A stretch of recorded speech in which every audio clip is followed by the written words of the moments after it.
नमस्ते दोस्तों आज के वीडियो में हमारा आयुर्वेद, हमारी नेचुरोपैथी, जो हमारी पूरी स्वदेशी चिकित्सा प्रणाली है, वो इस कोविड-19 के संबंध में कहाँ तक पहुँची है, उसके बारे में कुछ बहुत ही महत्वपूर्ण बातें आपको बताऊंगा और आगे का रास्ता क्या है, कैसे होना चाहिए, उस पर भी कुछ अपनी प्रतिक्रिया प्रस्तुत करूंगा। लेकिन इससे पहले आपको एक महत्वपूर्ण जानकारी दे दूं। हाइड्रोक्सीक्लोरोक्वीन और एजिथ्रोमाइसिन एक मैंने बहुत इंपॉर्टेंट अभी स्टडी पढ़ी है, आपको लिंक भी दे रहा हूं, आप डिस्क्रिप्शन बॉक्स में जाके भी पढ़ सकते हैं कि इन दोनों का जो, चाहे आप इनको सेपरेटली देने को बोलिए या दोनों को साथ में देने को बोलिए, बहुत ही एक लीथल कॉम्बिनेशन इसको माना गया है। एक बहुत ही इंपॉर्टेंट स्टडी की गई थी, उसमें स्टैनफोर्ड यूनिवर्सिटी के साइंटिस्ट वगैरह भी इन्वॉल्व थे। तो उस स्टडी में इसको पाया गया है और मैंने इस पर पहले भी एक वीडियो बनाया था कि ये हाइड्रोक्सीक्लोरोक्वीन, जिसके कुछ भारत में ही लोग संजीवनी बूटी कहने लगे थे, इसलिए मुझे उस समय बड़ी हंसी आई थी। इस किस्म का दुस्साहस आप कृपया न करें। एक बहुत महत्वपूर्ण ये जानकारी थी, तो उसको आप जाके जरा पढ़ लीजिएगा। लेकिन आइए चलिए अपने मेन जो विषय है, हमारा जो मेन मुद्दा है, उस पर आते हैं। जो हमारी स्वदेशी चिकित्सा प्रणाली है वो अभी कहाँ तक पहुंची है, क्योंकि सब लोग कह रहे हैं आत्मनिर्भर बनना चाहिए। मुझे लगता है अभी सबसे महत्वपूर्ण है हम अपनी चिकित्सा प्रणाली को लेके पूर्णतः आत्मनिर्भर बने। आइए सबसे पहले आपको बता दूं, जो हमारे राष्ट्रीय जो यूनियन हेल्थ मिनिस्टर हैं डॉक्टर हर्षवर्धन, वो अभी कुछ ही दिन पहले जो दिल्ली में जो चौधरी ब्रह्म प्रकाश आयुर्वेद चरक संस्था है, वहां पर वो पहुंचे थे, जो कि एक कोविड हेल्थ सेंटर है। वहां पे 201 जो कोविड पेशेंट्स उनको एडमिट किया गया था, जिनमें से 37 पेशेंट्स पूर्णतः ठीक हो चुके हैं। और वहां पर उनकी जो चिकित्सा है वो पूर्णतः आयुर्वेदिक प्रणाली से की गई थी। आयुर्वेदिक औषधियों से, योग प्राणायाम आदि विधि, केवल इन्हीं का प्रयोग किया गया था और वो लोग पूर्णतः ठीक हो गए। और 101 लोगों को होम आइसोलेट किया गया है। तो एक बहुत ही ये मैं कह सकता हूँ अच्छा अचीवमेंट है आयुर्वेद के लिए। कई लोग सबूत मांगते हैं, क्योंकि वो पूरी तरह से मानसिक और बौद्धिक रूप से दास बन चुके हैं विदेशियों के, विदेशी चिकित्सा प्रणाली के। तो देखिए पूर्णतः ये लोग ठीक हो गए। आप देख लीजिए, सारे आपको डेटा भी स्क्रीन पर मिल रहा होगा। और यहाँ पर इसलिए मैं ये जरूर जानना चाहूँगा कि कौन सी एग्जैक्ट जो औषधियाँ थी जो उन लोगों को दी गई, जिससे उनमें काफ़ी अच्छा उनसे फीडबैक भी मिला उन कोविड पेशेंट से, तो उनको पब्लिक किया जाए। और देश में वाकई जहाँ भी अगर आप सेंटर्स बना सकते हैं इस तरह के, तो बनाइए, क्योंकि अभी हमारे पास जितना जल्दी हो सके हमें एक्ट करना होगा। और चूंकि ये लोग पूरी तरह से ठीक हुए हैं, तो कहीं ना कहीं इस चीज़ का प्रचार प्रसार भी होना चाहिए। यदि भी मैं देख रहा हूँ कि मीडिया में ये बात ज़्यादा नहीं बताई जा रही है, तो आयुर्वेदिक प्रणाली से ये लोग पूरी तरह से ठीक हुए हैं। और इस पे आगे आप रिसर्च करिए, जो भी ड्रग्स, जो भी औषधियाँ थी आयुर्वेद की जिनको यूज़ किया गया, उसको पब्लिक करना चाहिए, क्या ट्रीटमेंट प्रोटोकॉल वगैरह था, ताकि हम इस मेथड को भी यूज़ कर सकें। आइए बढ़ते हैं दूसरी न्यूज़ की तरफ। गुजरात में राजकोट में जो राष्ट्रीय कामधेनु आयोग है, वहाँ पर भी पंचगव्य चिकित्सा जो हमारी है, हमारी जो गौ माता है, उसके जो पंचगव्य हैं, उनसे भी चिकित्सा को प्रारंभ कर दिया गया है। क्लिनिकल ट्रायल्स शुरू कर दिए गए हैं।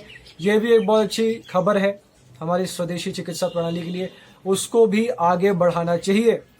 कई लोग कहते हैं ये एक्सपेरिमेंट्स कहाँ हो रहे हैं, रिसर्च कहाँ हो रहे हैं। अरे भाई, जितना हो सके इस तरफ आप इन्वेस्टमेंट्स करिए, वरना हमारी स्वदेशी चिकित्सा प्रणाली आगे नहीं बढ़ पाएगी। ज़्यादा से ज़्यादा पैसा इधर जाना चाहिए, ताकि आयुर्वेद, नेचुरोपैथी, होम्योपैथी, जो भी हमारी पद्धतियां हैं, वो भी अपना जो उनका पोटेंशियल है, जो भली भांति सबको पता है, वो दुनिया के सामने रख सके। अब एक बहुत महत्वपूर्ण खबर पतंजलि की तरफ से आ रही है। पतंजलि को भी अब अप्रूवल मिल गया है कोविड पेशेंट्स पर क्लिनिकल ट्रायल्स करने का। 2 दिन पहले मैंने एक खबर देखी, बहुत ही अच्छी खबर है ये। आचार्य बालकृष्ण जी ने बताया कि काफ़ी डिफ़िकल्टीज आई ये रेगुलेटरी अप्रूवल्स पाने में, क्योंकि हम सब जानते हैं बिग फार्मास्यूटिकल कंपनीज ये होने नहीं देंगी। वो कभी नहीं चाहते कि आयुर्वेद, होम्योपैथी, नेचुरोपैथी आगे बढ़े, क्योंकि इनके ठेकेदार कम हैं। और इसीलिए मैं इस बिग फार्मा के रैकेट को अच्छी तरह से समझता हूँ। तो काफ़ी प्रॉब्लम्स आई, लेकिन CTRI से उन्होंने ये अप्रूवल्स पा लिए हैं तो ये बहुत अच्छी खबर है। मैंने एक महीने पहले भी वीडियो बनाया था कि पतंजलि ने 2 महीने पहले ही जो रिसर्च थी 5 औषधियों को लेके वो सबमिट की थी। आपको याद होगा अश्वगंधा, तुलसी, गिलोय और स्वसारी रस और अणु तेल था उसमें। लेकिन अब क्लिनिकल ट्रायल शुरू कर दिया है, जो कि बहुत अच्छी खबर है हम सभी स्वदेशी चिकित्सा के जो चाहने वाले हैं उनके लिए। और मैं आशा करता हूँ ये जल्दी से जल्दी एक्सेलरेट हो, ताकि बहुत ही हमें जल्दी कुछ एविडेंस मिले और हमें कुछ बहुत अच्छी खबर भी मिले। क्योंकि केवल इम्यूनिटी बूस्ट करना, गर्म पानी पीना, च्यवनप्राश खाना, ये सबसे नहीं होगा। ये सब आप जितना भी बोलें, हमें कुछ प्रॉपर एविडेंस बेस्ड हमें ट्रीटमेंट चाहिए। और निश्चित ही ये सबूत मांगने वाले लोग हैं, इनको सबूत पसंद है। यद्यपि इससे ये भी सिद्ध होता है कि हम कहीं ना कहीं थोड़ी सी दास्ता की तरफ भी जा रहे हैं। क्योंकि देखिए, मैंने भारत में देखा कि जिस तरह से यहाँ पे लोग WHO, CDC, ये जो अल्फाबेट ऑर्गेनाइजेशंस हैं, इनको जिस तरह से इनको वर्शिप करते हैं, ये बड़ा हास्यास्पद है। क्योंकि ये इतनी संशय युक्त ऑर्गेनाइजेशंस हैं, इतने डूबियस इनके काम रहते हैं कि इन पे आप भरोसा नहीं कर सकते। और आप देख ही रहे हैं, बार बार इनकी फंडिंग काट देते हैं। कभी ट्रंप काट देता है, अभी फिर बोला कि हम रिलेशनशिप टर्मिनेट कर देंगे WHO के साथ क्योंकि ये चाइना का पपेट वगैरह है। लेकिन भारत के लोग इनको ऐसे पूछते हैं, इन संस्थाओं को, कि क्या कहा जाए। तो कृपया ये सब चीज़ें ना करें। और ऐसी कहीं ना कहीं पाखंडी संस्था कही जाएगी इस तरह के जो इनके काले कारनामे हैं, यदि हम इनके इतिहास में जाएं तो ऐसी संस्थाओं पे आप बिल्कुल भी अंधा विश्वास ना करें। और सबसे महत्वपूर्ण चीज़, यदि हम बार बार इन्हीं लोगों के पीछे पड़े रहते हैं तो ये निश्चित हमारी जो एक बौद्धिक दास्ता, एक इंटेलेक्चुअल स्लेवरी है, उसको भी सीधा सीधा दर्शाता है कि आखिर क्यों और कब हम अपनी स्वदेशी चिकित्सा प्रणाली पर भरोसा करेंगे, उसको मौका देंगे। केवल मौखिक नहीं अपितु व्यावहारिक, प्रैक्टिकल कब होगा। क्योंकि आज ये देश की मांग है और बिग फार्मा पूरी तरह से ये होने नहीं देंगे, क्योंकि वो हर तरह की लॉबिंग फोर्स को यूज करेंगे।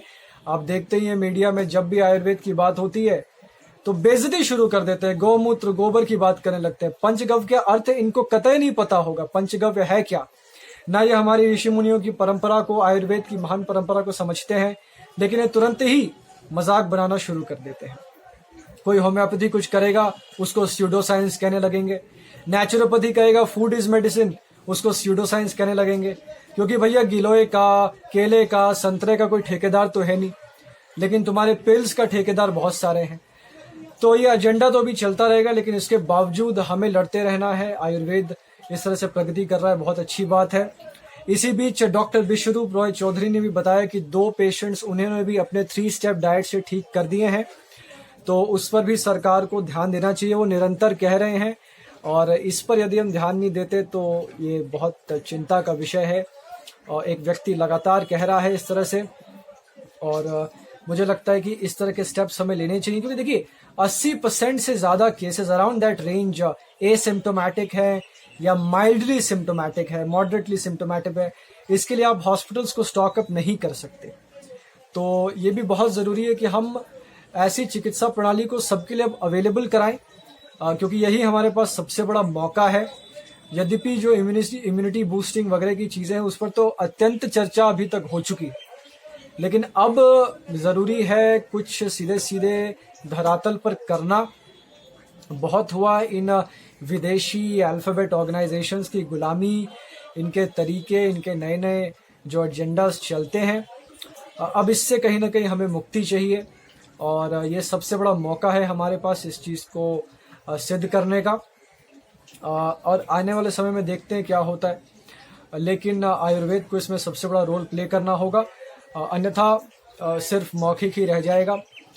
दोस्तों, आज का वीडियो कैसा लगा ज़रूर बताइएगा। कुछ बहुत ही महत्वपूर्ण बातें थी, बताना आवश्यक था। और देखिए आगे भी इस तरह से चीज़ें चलती रहें, जितने ज़्यादा लेटेस्ट डेवलपमेंट्स होंगे उसको भी लेकर आते रहेंगे। और अभी मेरी कम्युनिटी टैब में भी मैं आपको कुछ न्यूज़ वगैरह का लिंक्स देता रहूँगा, तो ज़रा कम्युनिटी टैब को भी देखते रहिएगा। और भारत चिकित्सा को सब्सक्राइब कर लीजिए। इस वीडियो को देखने के लिए आप सभी का धन्यवाद।